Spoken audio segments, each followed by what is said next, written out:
Okay, first lock for the orange belt, lock number 5, is the elbow lock.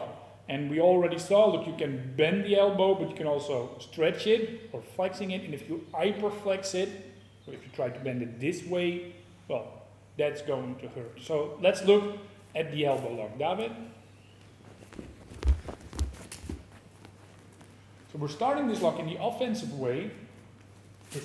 I'm going to grab here in this direction. So thumb down, grab it.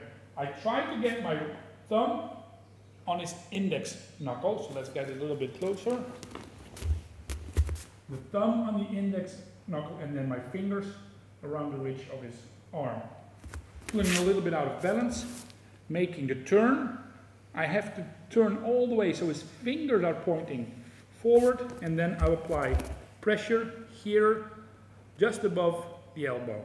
So what you see, actually, if I would really flex the elbow this way, it's kind of, well, it's maybe not easy for David to, resist, but not impossible. If I turn more, so actually I'm trying to break the elbow in a more unnatural way. With a little bit of turning from my arm, keeping this one down, and now I'm pushing him down. So let's look at it from a little bit distance. 1, 2, fingers forward, step in, down. Usually if I'm here, I don't really have his balance yet, and it's possible for him to regain his balance. Or I really have to push through, or if I end up here, I can go either this way or push into him. Usually I prefer this way and then down. Okay. Now for control, we have to move a little bit in this direction here. 1. So I'm going to place my knee a little bit back, please. 1. So my knee in this opening, locking his shoulder, and this arm up and there. And you see David tap. This is the signal that we give, like if we feel pain, we tap. And tapping means stop. One more time. 1, 2, fingers forward, apply pressure. 1, 2, 3. Okay. A variation is the arm bar. I'm grabbing, I'm also grabbing here.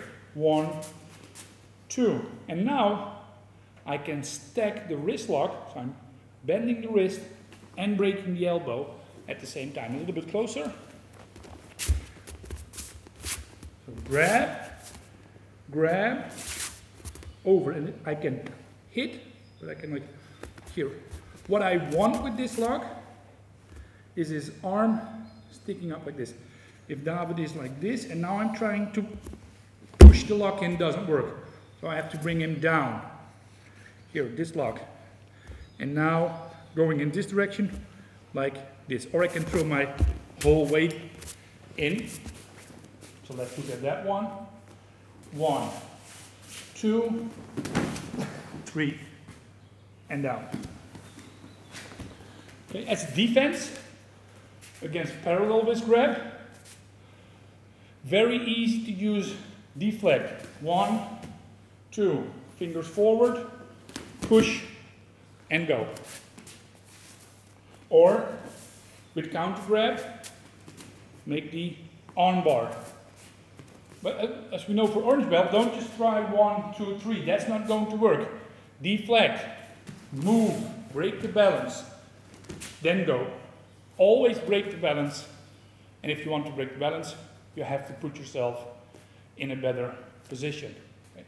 Cross grab, a little bit different. Okay. I cannot do this.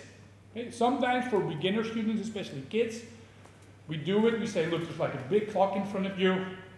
It's at 6 o'clock, 9 o'clock, 12 o'clock, 3 o'clock, and now you can make the arm bar. But if David resists, I won't even make it till 9 o'clock. So I have to step here. 1, then get over. Now, pushing through becomes difficult because I can only put my hand here.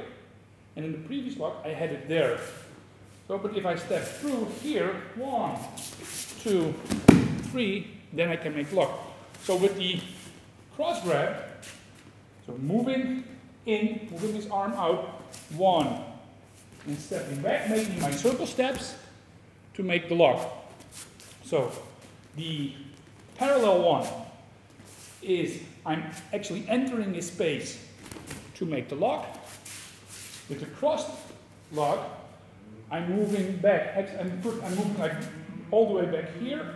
He's losing his balance, and then I apply. Of course, the easy here is that I can grab and rotate, and then make the lock. You can also make the arm bar, but it's a little bit different because this hand is already there. This doesn't make a lot of sense. His forearm is way too strong and thick here. So, but I can, 1, over. So I'm actually bringing my body over and leaning in. And again, if I want to, I can use my weight. So the elbow lock, 3 ways. Offensive, offensive, defensive, parallel, and defensive cross. Another thing, let's get a little bit closer again,